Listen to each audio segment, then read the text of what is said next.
Hi, Year 11. So we're now into the last section of Paper 1, so Section C, UK Physical Landscapes.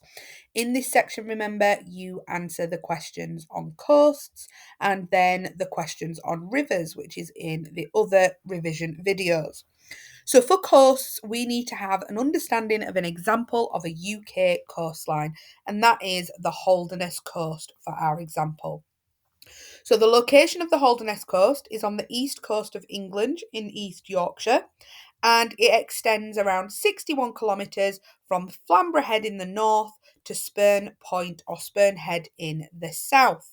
And this map is also really useful because what you can see on this map is obviously how far the coastline has eroded. So all of that yellow area is area that has been lost to the sea from coastal erosion. So starting off at Flamborough Head, we just need to have an understanding of the different landforms that we get there. So remember, Flamborough Head is made out of hard resistant rock such as chalk, and we have got some stacks, caves, arches, stumps, wave cut platforms, all found in this area. Then moving down the coastline, roughly to the middle of the Holderness Coast, we have got Mappleton, which is just south of Hornsey, where we went on our field trip. Now at Mappleton, here it is made out of boulder clay. So boulder clay is one of the weakest rocks against erosion. So it is literally just going to crumble away as those destructive waves hit the coastline. And what we can see here is lots of slumping on these cliffs. We do have quite a large beach at Mappleton, but the main landform we're getting here is those cliffs basically eroding into the sea. And then finally, at the end of the Holderness Coast, we have got Spurn Head. Spurn Head is a spit.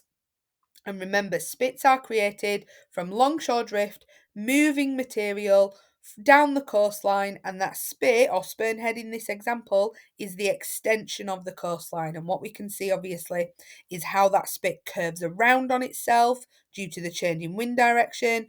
Behind the spit, you've got salt marshes and mud flats building up. So essentially, a very different landform to what we were seeing further up the coastline. Why is coastal management needed on the Holderness then? So, like I've already said, it is one of the fastest eroding coastlines. So, we've got annual rates of around 2 metres every single year being lost to the sea. Most of the coastline is also made out of boulder clay, which is less resistant. We've also got very powerful destructive waves being formed here, where the water's entering the North Sea from the Atlantic Ocean. So, it has got quite a lot of force.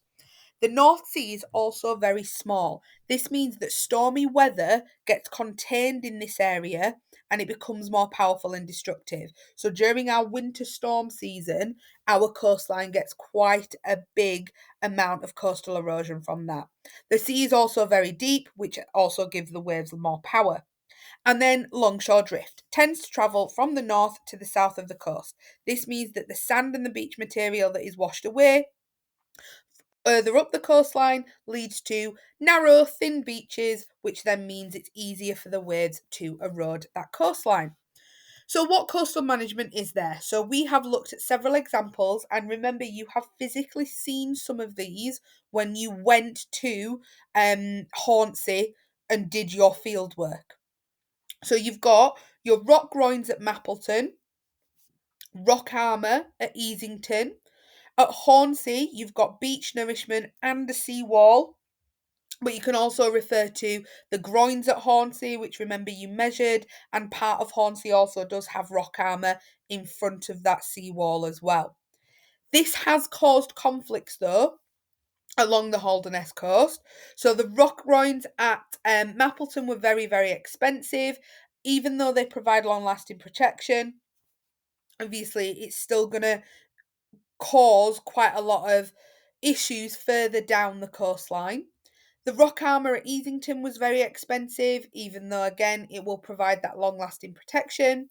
Beach nourishment, remember, there's a downside to it. It will get taken away with every single storm, so it has to be replenished.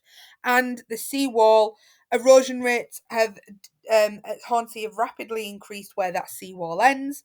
For the groins as well, you could talk about terminal groin syndrome and how Mappleton is now experiencing more erosion because of the groins that are at Hornsey. And then in section C, there are no 9 markers, remember, so you'll only ever get asked 6 markers on this. And remember, you have a choice in section C. You always answer question 3 and question 4. You ignore question 5. So this 6 marker is, to what extent can the coastal management of the Holderness Coast be considered a success? So to what extent, we've seen before in previous videos, judge the importance of it, how far do you agree, and explain in detail. Hard and soft engineering techniques can be used for this question because it just says coastal management, but in other questions it might specifically say hard engineering or soft engineering. And obviously, has it worked? That's the main crux of the question here. So paragraph 1, say why the management has been successful on the Holderness Coast. So you could talk about that sea wall at Hornsey and how that coastline is now protected. And then for paragraph 2, suggest why it has not worked. So you could talk about the groins causing terminal groin syndrome and leading to further erosion down the coastline. And then physically, a sentence for paragraph 3 is overall, I think. Do you think they have been successful or not? So just an overall sentence saying what your opinion is.